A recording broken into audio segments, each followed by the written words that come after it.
Well, there's a lot to do in the polytunnel in the summer. We've got a lot of crops to maintain, and one of the jobs is tying up, because a lot of the crops in greenhouses just go rampant.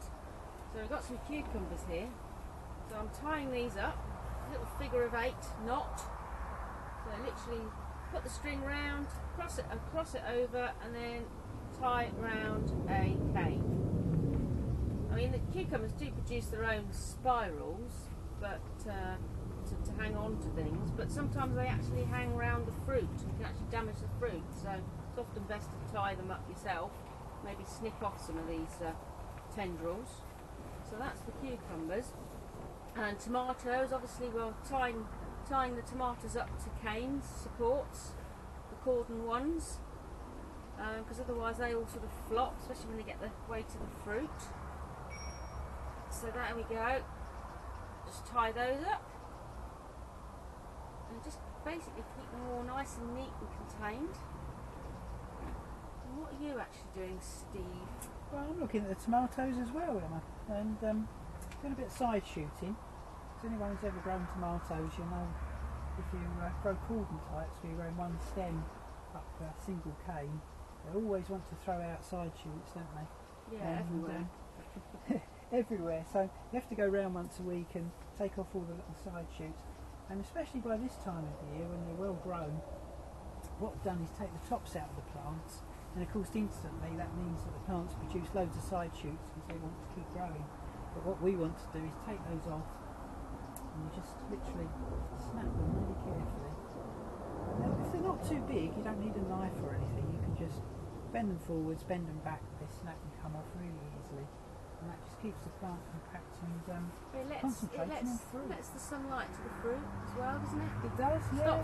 Puts more energy into the fruit rather than the actual plant. That's it, they tend to turn into a forest otherwise, don't they? True. Other thing we've done is cut the leaves off up to the first truss.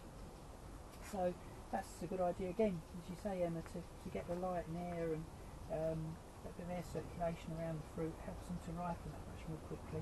Also, sometimes if you find you've got a really long leaf, you can just snip that off there, a bit extra long, just to expose the fruit a little bit. Don't take too many off, only up to the truss that's currently ripening, because obviously the plant needs leaves to keep growing and surviving.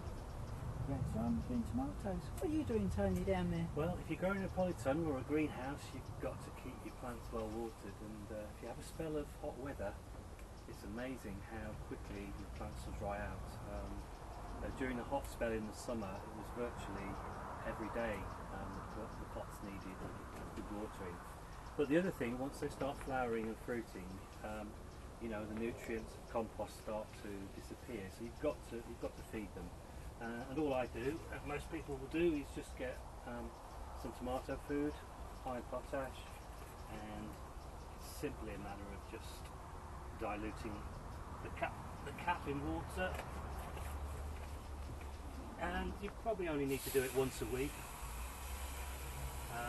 but it will help with the fruiting of the plants, because otherwise, you know, they're just not going to get enough support through the compost itself. So I'm just going to fill that up,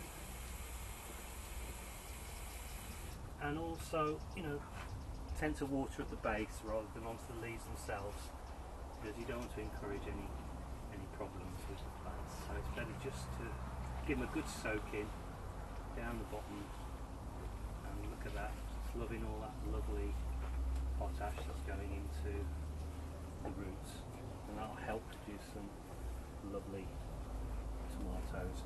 And the same with cucumber, and you can do the same with chilies and peppers. They'll all benefit from some potash from feed once a week. So yeah, keep everything well watered.